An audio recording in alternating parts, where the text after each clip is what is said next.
Here with Pete Gulick, owner of Coleman Gulick's number 14 USAC Amsoil National Sprint Car. Pete, welcome to Florida. What a great way to start off the 2012 season. You know, it really is. It's the weather's been cooperating nicely. Great facility, and as usual, USAC's put on a great show for us. You got an opportunity to test last night, which certainly helps opening up the first of 3 nights tonight here for the Bub Army Winter Dirt Games. Now, you're in a little unique situation. You're not only the car owner, but also the father. Tell us about that experience racing with your son on a weekly basis. Well, it's interesting. It's a major challenge. It's because racing is a business. We treat this as a business. But Coleman, as you said, is also my son. So it takes that personal perspective and puts it all together. It's tough sometimes. You go out there and watch him run, and as a father. But from the business side of it, too, we're very proud of him. He's doing a good job, and he represents our sponsors, Hazardous Sports and Rob's Market, and many others very well. Coming down here, running with USAC, being the premier division in the country, we could run just about anywhere. But to learn and to get the experience for a young driver and for a car owner, I don't think we could pick a better series. We've raced in the Northeast. We're from New York. Raced in the Northeast, and those folks said, hey, you want to go anywhere, you better get to USAC. So we're proud to be a part of it. Coleman's the 2011 Rookie of the Year. We're looking forward to running the entire schedule this year. Starting out here in Florida at this facility, Bubba's done a great job in the modifications he's made down here. I think USAC's done a fantastic job communicating on behalf of the car owners and the drivers. So it's given us an opportunity to come down here last night. We shook down 2 cars. And the track was fast. Stambro blew away the track record last year because I think the surface is dynamite. The modifications have worked out well. So as a car owner coming down here, I'm happy to be able to put our equipment out there, and you've provided us with a racy joint. That was one of the things you kind of touched on before I got a chance to answer the question. How does a father-son team from upstate New York get involved with USAC open-wheel sprint cars? You know, it's an interesting question. I'm the second generation. My father's first generation. He raced big block modifieds in the 50s, 60s, and 70s throughout the Northeast. And I got into it a little bit later. I went off and did some business things first. And when I started driving, and then, you know, Coleman and his brother Grant both raced competitively. And while I was still running, they were racing what we call mic rods. It's kind of an open-wheel quarter midget. And Coleman decided we were going to progress with Coleman, and his brother said, you know, Dad, Coleman's got a shot. Let's put our resources into Coleman. So when Coleman turned 13, we put him in a full-size sprint car, wing sprint car up in the Northeast.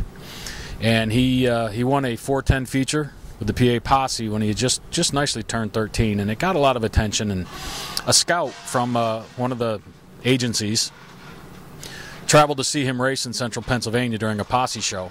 He had a good run. Said to me afterwards, he came up and started talking a little bit, and he said, listen, you know, if you want to get national exposure for Coleman to where you can promote your sponsors at a high level and you can get great experience for a young driver, you need to get him to Indiana. You need to get him out there now. And we literally, Coleman started 9th grade at Milan High School, famous Milan High School, national champions from basketball champions way back when. And we took him out there, and he started running some local tracks. And then, of course, you know, for a couple of years, and then when he was of age, the obvious step for him was to step up to USAC. So our story is, we're New Yorkers. We raced in the Northeast. No offense to the Northeast. We've got some great friends there, but the racing just doesn't seem to get the exposure as Indiana-based non-wing racers get. And then, of course, if you're going to Indiana, if you're going to be anything, you got to go to USAC. So that's our story.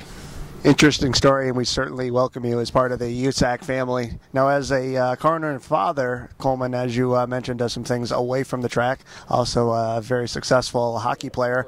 As a father, how do you push him, steer him, or you just kind of let him pick and choose what he wants to do as his fun time or hobbies or things away from the track? When he was still in school, he did online high school, and there was a lot of hockey available. So he would come home during the wintertime to our home in upstate New York, and I was actually trying to steer him away from hockey because, I mean, that's a very, people say racing is a dangerous sport. I'll tell you what, hockey's pretty tough, and I didn't want him to get hurt to where he could, really physically injure himself. But Dad, I still have to be a kid. I still have to experience the things. So He makes his decisions. He makes his decisions 100% on what he does. I do not influence that because he's my son and I want him to grow and have all the opportunities and experiences that every kid has. He does understand very well that he also has to be a little bit more cautious on what he does because he's high profile. When you run with the United States Auto Club, there's a lot of people watching you. So his activities, although some of them, hockey was great for his keeping him physically fit during the winter, he's wise enough right now that he makes decisions to not get involved in certain things that could damage, his image and his opportunities to race professionally. But as far as day-to-day, it's his decision. I give him some guidance. I make some decisions on the racing team's behalf, but for the most part, his day-to-day life now that he's 18 years old, he's making decisions. And like any parent, I don't care if you're in sports or not, your kids have to make mistakes and learn from them and hope that they're just not too costly. Well, we appreciate you racing with us. Great season last year and look forward to exciting things from your race team in 2012. James, it's a pleasure. And again, United States Auto Club, we couldn't pick a better place to be as Coleman develops his racing career, and we're proud to be a part of it. Thank you. You're welcome.